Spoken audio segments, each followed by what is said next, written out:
Assalamualaikum warahmatullahi wabarakatuh. Jadi di kesempatan kali ini kami dari kelompok 6 akan mempresentasikan tugas dari salah satu mata kuliah yaitu P4J dengan topik yaitu analisis kerusakan berkelanjutan jalan beserta metode penanganannya berdasarkan pedoman dari Indeks Kondisi Perkerasan Jalan atau IKP dan metode Bina Marga 1990. Evaluasi perkerasan lentur ini kami laksanakan pada Jalan Lejen MT Haryono yang berlokasi di Jambi. Untuk anggota kelompoknya yaitu kelompok ini beranggotakan M. Abdi Romi, Septo Wiranto, Jila Puspitasari, dan Fikri Haikal. Tanpa memperpanjang waktu, di sini lanjut ke latar belakang. Jadi hal yang melatar belakangi dari penelitian kami yaitu jalan merupakan aspek yang penting dalam pendistribusian barang dan manusia. Jadi Indonesia sebagai salah satu negara berkembang semakin maju ekonominya, di sini akan ada peningkatan penggunaan jalan. Kondisi jalan yang dilalui oleh volume lalu lintas yang tinggi dan berulang-ulang akan menurunkan kualitas dari permukaan jalan tersebut. Kerusakan jalan akan menimbulkan banyak kerugian yang dapat dirasakan langsung oleh pengguna, karena akan menghambat laju dan kenyamanan pengguna jalan. Untuk menjaga agar kondisi jalan tetap pada pelayanan yang prima dalam melayani arus lalu lintas, diperlukan suatu evaluasi untuk melihat kondisi dari suatu perkerasan. Hal ini hasilnya dapat dijadikan sebagai bahan pertimbangan pemangku kebijakan untuk melakukan suatu perbaikan atau melakukan suatu penanganan pada jalan tersebut. Selanjutnya akan dilanjutkan oleh Dila Puspita. Baiklah, tujuan dari pengerjaan tugas ini adalah yang pertama untuk mengetahui jenis-jenis kerusakan pada perkerasan jalan lentur pada wilayah studi. Yang kedua, mendapatkan jenis penanganan yang sesuai dengan kerusakan yang ada pada ruas jalan tersebut. Untuk rumusan masalahnya itu sendiri, yang pertama, bagaimana kondisi kerusakan jalan pada perkerasan jalan lentur pada wilayah studi, dan apa perlakuan yang perlu dilakukan untuk menangani kerusakan yang ada pada ruas jalan tersebut. Batasan masalahnya sendiri yaitu ada penilaian kerusakan jalan dilakukan pada ruas jalan Lejen MT Haryono Jambi.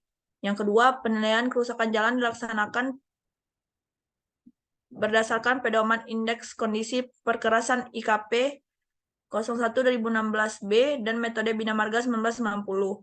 Yang ketiga, panjang jalan yang diamati yaitu hanya sepanjang 1 km.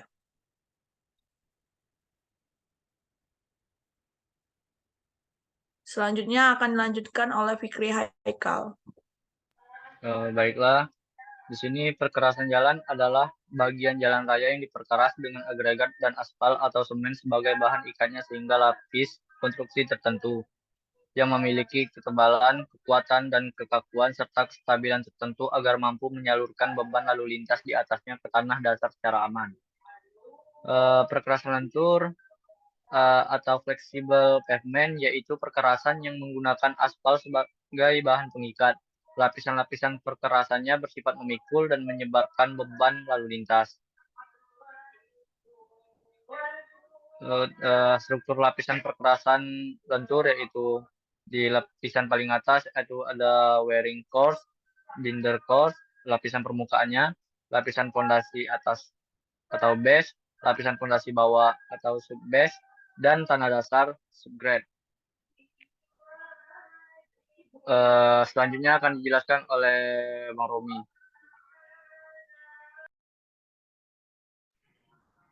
Baiklah.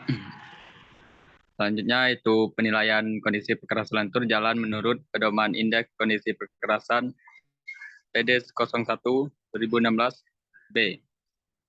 Untuk indeks kondisi perkerasan adalah indikator kuantitatif numerik kondisi perkerasan 1-100 sebagai indikator numerik kondisi perkerasan.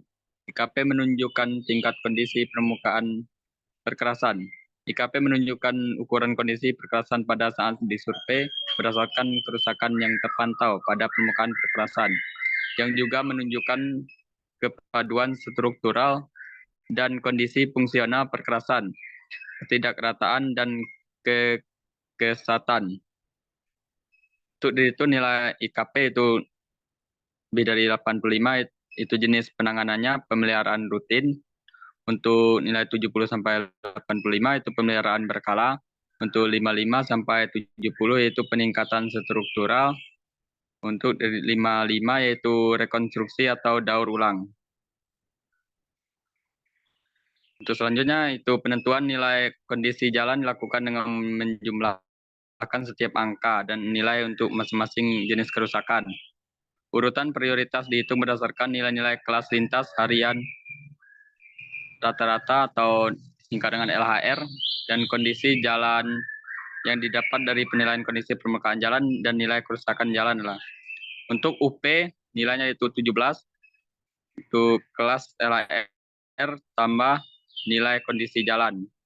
Dan untuk urutan prioritas 0 sampai 3 itu tindakan yang diambil program peningkatan. Untuk yang kedua itu 4 sampai 6. Untuk tindakan yang diambil itu program pemeliharaan berkala. Untuk yang nomor 3 itu lebih dari 7, program pemeliharaan rutin. Lanjut untuk lokasi survei yang kami ambil itu terlihat pada gambar. Melanjutkan penjelasan dari Saudara Romi, lokasi survei yang kami gunakan bisa dilihat ini pada Jalan Ledjen MT Haryono. Untuk wilayah studinya sudah dijelaskan di batasan masalah bahwa kami hanya akan meninjau sepanjang 1 km ruas jalan. Untuk data yang kami gunakan dalam analisis ini bisa dilihat ada data primer dan data sekunder. Data primer ini kami lakukan pengambilan secara langsung di lapangan, yaitu data geometrik jalannya.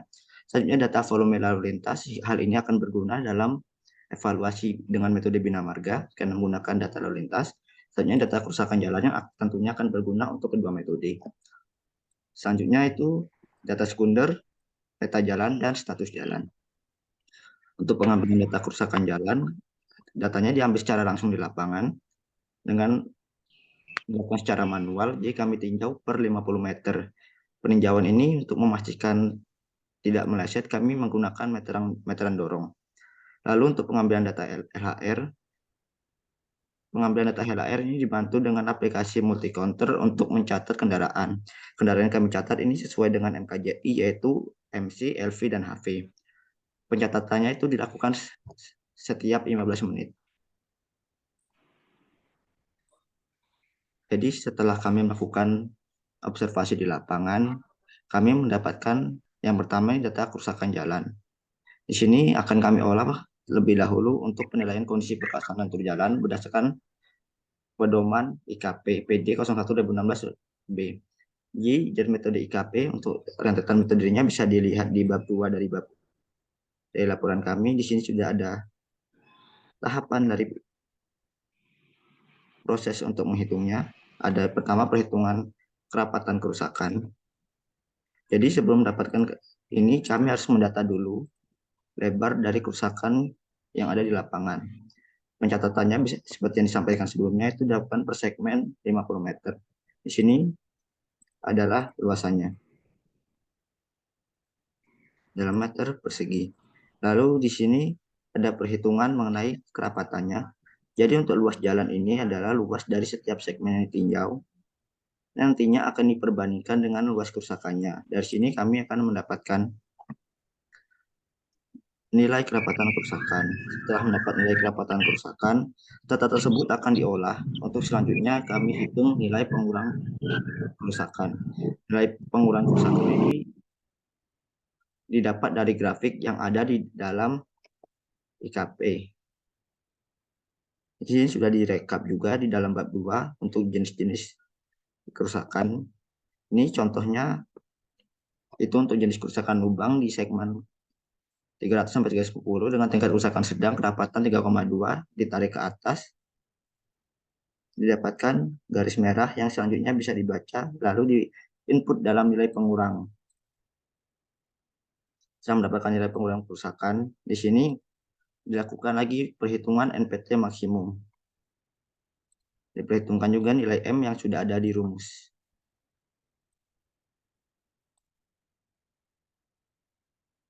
Setelahnya, kami melakukan analisis ke setiap segmen tinjauan untuk mendapatkan nilai NPT terkoreksinya.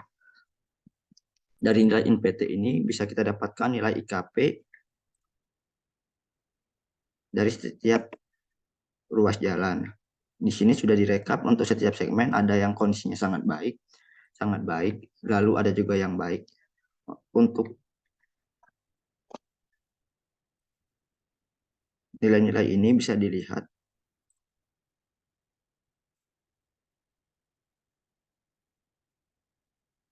jadi di sini bisa dilihat dari beberapa nilai tersebut kita bisa mengkategorikan suatu jalan tersebut dalam kondisi apa. Apakah dia masih sangat baik, ataupun kondisi yang lebih rendah daripada itu. Setelahnya baru didapatkan solusi untuk jenis kerusakannya berdasarkan nilai IKP. Di sini ada penggolongannya. Jadi setelahnya kami lakukan penggolongan sesuai segmennya. Di sini ada yang pemeliharaan rutin, pemeliharaan berkala, dan yang paling buruk itu ada di 350 sampai 400 harus dilakukan rekonstruksi ulang karena kerusakannya itu cukup parah. Setelah selesai dengan salah satu metode tersebut, kami akan melakukan perbandingan dengan metode Bina Marga 1990.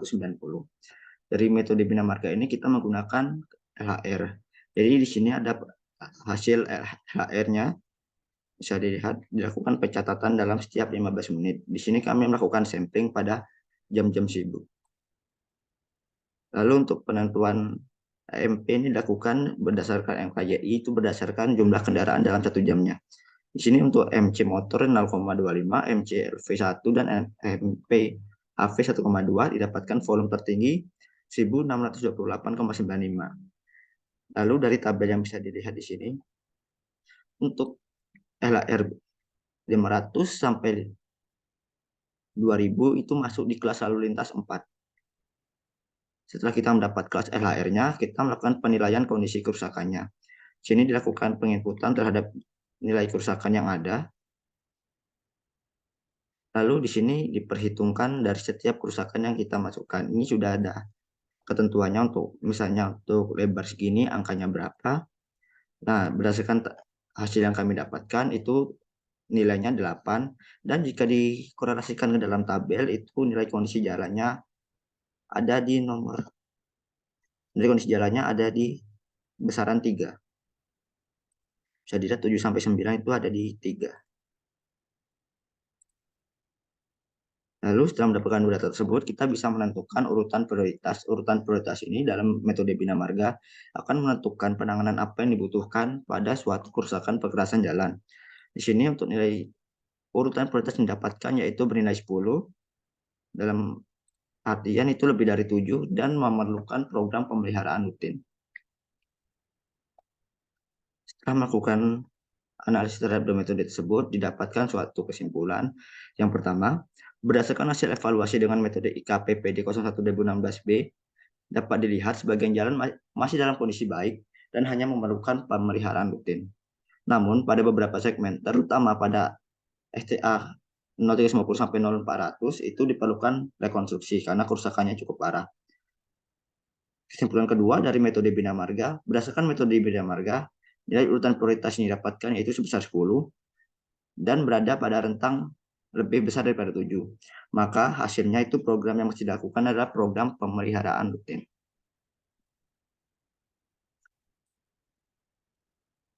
Setelah dibacakan kesimpulan, sekian pembahasan yang kami lakukan. Lebih dan kurangnya kami mohon maaf. Wabillahi taufiq wal hidayah. Wassalamualaikum warahmatullahi wabarakatuh.